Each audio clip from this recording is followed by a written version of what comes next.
Hi friends, welcome to pharmacy study. दोस्तों, कई दिनों के बाद हमारी ये वीडियो एक टॉपिक पर आ रही है। तो दोस्तों, प्लीज़ इस वीडियो को जितना ज़्यादा हो सके शेयर कीजिए, लाइक कीजिए और जो आपके सवाल है वो नीचे कमेंट कर दीजिए।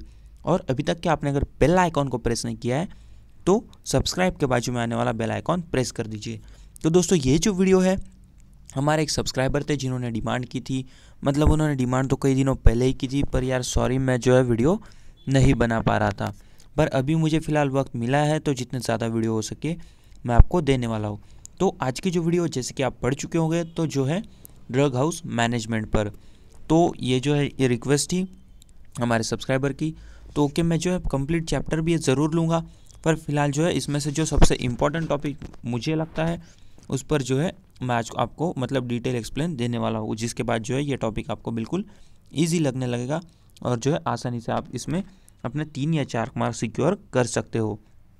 तो जो टॉपिक है वो है important and objective of purchasing. तो अब इसमें मतलब ऑब्जेक्टिव आपको पता है कि उसकी क्या मतलब उद्देश्य है या फिर उसकी क्या ज़रूरत है, और इम्पोर्टेंट मतलब उसकी ज़रूरत ही। तो अब परचेसिंग मतलब क्या है? तो परचेसिंग मतलब कोई भी चीज़ खरीदना, ये हम सभी जानते हैं। तो अब इसमें आपको ध्यान ये रखना है, अब ये याद कैसे करना है। तो सोचिए कि आपका एक बड़ा मेडिकल स्टोर है या फिर बड़ी एक कोई शॉप है। उसके बाद ये ठीक से पढ़िए, आपको सब कुछ समझ आ जाएगा। तो अब इम्पॉर्टेंट कोई भी चीज़ की परचेसिंग की इम्पोर्टेंट क्या होती है। तो आप अगर कोई भी शॉप खोलते हो या फिर कोई भी आपका मतलब कोई रिटेलिंग का कोई बिज़नेस है, तो उसमें जो है परचेसिंग जो है ये चीज़ सबसे इम्पोर्टेंट होती है। ये अगर आप नहीं कर रहे हो तो जो है आप माल सप्लाई नहीं कर पाओगे और आपका जो बिज़नेस है बंद पड़ जाएगा। तो यही इम्पोर्टेंट और ऑब्जेक्टिव है परचेसिंग के। तो उसमें कुछ पॉइंट वाइज भी इन्होंने दिया है। तो मतलब राइट सोर्स, आप ऑब्जेक्टिव क्या है, तो राइट सोर्स यानी कि ठीक ठाक सोर्स से ही लेना चाहिए, जो कि आपका भरोसे वाला आदमी हो या फिर जो अच्छी क्वालिटी का माल सप्लाई कर रहा हो, उसी से आपने जो है माल लेना चाहिए। उसके बाद राइट क्वालिटी, तो जो है क्वालिटी चेक करके लेनी चाहिए। मतलब रिसीव करने के बाद जो है माल की क्वालिटी चेक कर लेनी चाहिए। उसके बाद राइट क्वांटिटी, मतलब जो आपने ऑर्डर किया था उतनी ही क्वांटिटी में, मतलब राइट क्वांटिटी में आपके पास सप्लाई हुआ है या नहीं, ये भी आपने चेक करना चाहिए। उसके बाद राइट प्राइस, तो जो प्राइस की बात हुई थी या फिर जो प्राइस आपको पहले कोटेशन में बताई गई थी, क्या वही प्राइस पर माल आया है, ये भी आपको चेक करना होता है।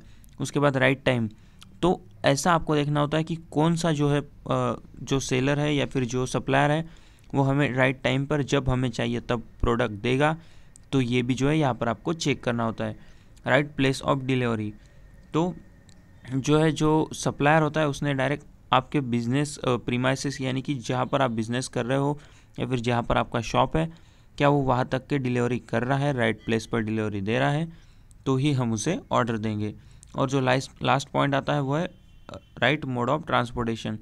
अब जो गुड्स है वो अगर आप राइट मोड से, मतलब सप्लायर जो राइट मोड से सप्लाई कर रहा है बाय रोड, ट्रेन, रेल, तो मतलब आपके गुड्स को कोई वहाँ पर प्रॉब्लम नहीं हो रही है, तो जो है आप उसी को ऑर्डर दोगे। तो ये हो गए ऑब्जेक्टिव, यानी कि ये आपको ध्यान में रखना है जब कभी आप ऑर्डर प्लेस कर रहे हो।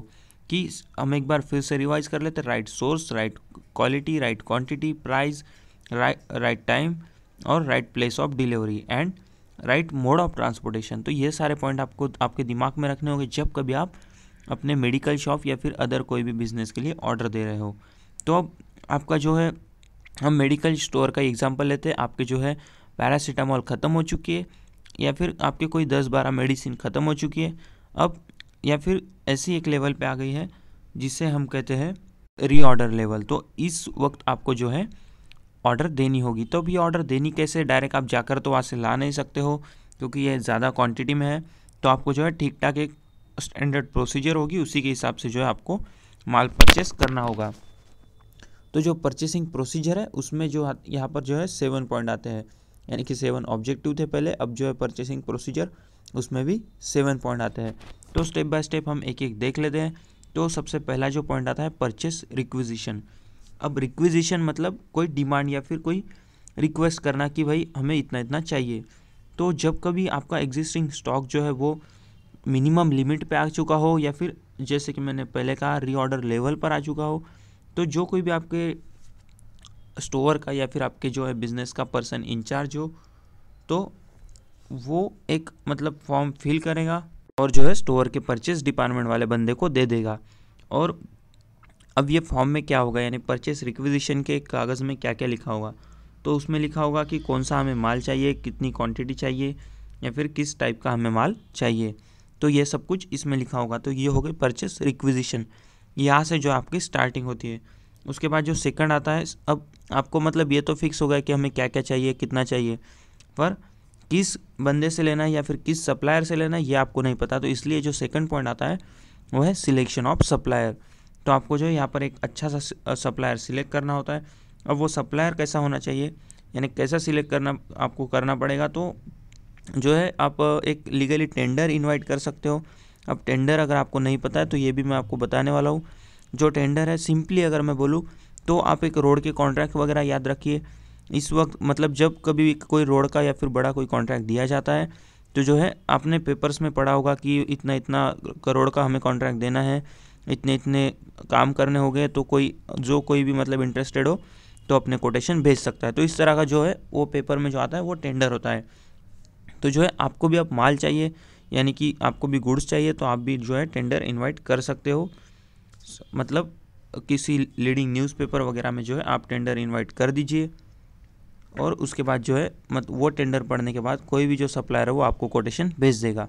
और सारे के सारे मतलब जो सप्लायर है उनके आपने कोटेशन लेने के बाद, एक्सेप्ट करने के बाद, उसे जो है आपको कंपेयर करना होगा कि किसकी कम प्राइस है, और जो सबसे कम प्राइस वाला होगा उसे जो है आप अपनी ऑर्डर दे दोगे। पर सिर्फ प्राइस ही नहीं देखनी होती है, उस वक्त आपको देखनी होती है कैसी ये क्वालिटी देगा, या फिर उसकी जो सप्लायर है उसकी कैपेबिलिटी है या नहीं हमारी जो ऑर्डर है वो हमें सप्लाई करने की, यानी इतने बड़े क्वांटिटी में क्या ये सप्लाई कर पाएगा, ये भी आपको वहाँ पर देखना होता है। तो ये हो गए हमारी सेकंड पॉइंट जो है सिलेक्शन ऑफ सप्लायर।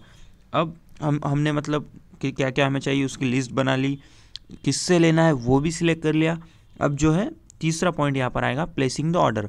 तो अब बचा क्या है, तो आपको ऑर्डर सिंपली प्लेस कर देनी है। ऑर्डर जो है आपको एक स्टैंडर्ड परचेस फॉर्म पर देनी होती है जिसे हम सप्लाई ऑर्डर फॉर्म कहते हैं।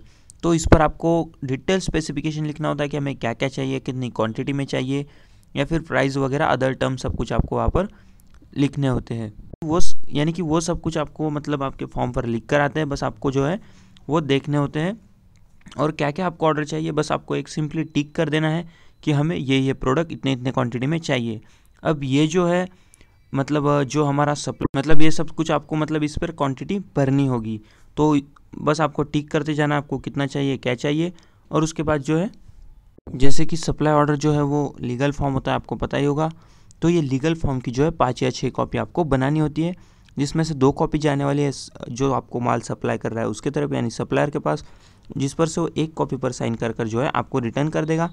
और बाकी जो 3-4 कॉपी आपके पास बची हुई है वो जो है आप एक अकाउंट डिपार्टमेंट को देंगे, एक मतलब जो स्टोर का इंचार्ज है उसके पास रहेगी, और जो है परचेस मैनेजर और अकाउंट डिपार्टमेंट के पास एक एक कॉपी रहेगी। तो अब आपने ऑर्डर भी प्लेस कर दिया। अब अगली जो स्टेप है ऑर्डर प्लेस करने के बाद वो है receiving end checking of material. तो सबसे पहले आपको मतलब माल रिसीव करना है, और रिसीव करने के बाद जो सबसे मेन स्टेप आती है वो है चेकिंग ऑफ मटेरियल। क्या मटेरियल आपको चेक करना होता है कहीं यहाँ पर कुछ डैमेज तो नहीं है, या फिर कुछ मटेरियल कम ज़्यादा तो नहीं है, या फिर कुछ क्वालिटी ठीक ठाक है या नहीं, ये सब कुछ आपको इसमें चेक करना होता है। और ये सब कुछ हो जाने के बाद जो है आपको एक इन्वॉइस बनाना होता है, या फिर एक चलन फॉर्म बनाना होता है, जिसमें कि अगर गुड ठीक ठाक से रिसीव हो चुके हो, अच्छे कंडीशन में हो, तो जो है इन्वॉइस बिल मतलब चेक करना होता है। इन्वॉइस बिल जो आपको मतलब सप्लायर की ओर से आया है वो चेक करना होता है कि इसमें जो प्राइस है वही प्राइस गुड पर भी है, यानी कि जो टोटल है वो सब कुछ बराबर है क्या। तो अगर सब कुछ ठीक ठाक हो तो फिर जो है वो पेमेंट के लिए अप्रूव हो जाता है। अब चेकिंग ऑफ इन्वॉइस बिल होने के बाद जो अगली स्टेप आती है वो जो बिल है आपको अपने रिकॉर्ड में लगाना होता है, इसलिए recording of bill in books. तो सब कुछ ठीक ठाक होने के बाद जो है आपको अपने जो रिकॉर्डिंग बुक होती है, जर्नल या फिर जो भी आप कह लीजिए, उसमें जो है आपको ये बिल लगाना होता है। आपका जो भी हिसाब है वो सब कुछ लिखना होता है, और अगर कोई डैमेज गुड्स वगैरह हो तो वो उसके कितने कम हुए हैं वो भी आपको वहाँ पर लिखना होता है। अब ये सब कुछ हो जाने के बाद जो है लास्ट स्टेप आती है releasing of payment to the supplier. अब सब कुछ हो जाने के बाद जो है आपको अपना पेमेंट रिलीज़ करना होता है सप्लायर की तरफ। तो according to the term and condition of the supplier order the payment is release by the account section to the supplier. तो सब कुछ हो जाने के बाद जो है, जैसे भी आपकी टर्म एंड कंडीशन हो कि क्रेडिट पर है या फिर कितने दिन के बाद आपको पेमेंट करना है, तो उसके हिसाब से जो है आपको आपका पेमेंट रिलीज़ करना होता है। तो ये सब कुछ हमारी यहाँ पर बात हो गई है एक इम्पॉर्टेंट टॉपिक पर, जो कि importance and objective of purchasing. तो इसमें मैंने जितना हो सके आपको सब कुछ बता दिया है। इसके बाद भी आपको कोई क्यूरी हो तो प्लीज़ नीचे कमेंट कीजिए। और यहाँ तक कि आप अगर वीडियो देखने को आए हो तो आपको बहुत बहुत धन्यवाद। और मुझे पता चले कि आपने यहाँ तक वीडियो देखी है, इसलिए नीचे यस लिख दीजिए, जिससे होगा ये कि मुझे ये पता चल जाएगा कि आगे भी मैं इस तरह की वीडियो, लेंदी वीडियो बनाऊँ, जिससे कि आपको बिल्कुल डिटेल इन्फॉर्मेशन मिले। और इस जो चैप्टर या फिर DSBM के जो भी नेक्स्ट वीडियो वो भी जल्द से जल्द अपलोड हो जाएगी। Thanks for watching, bye bye.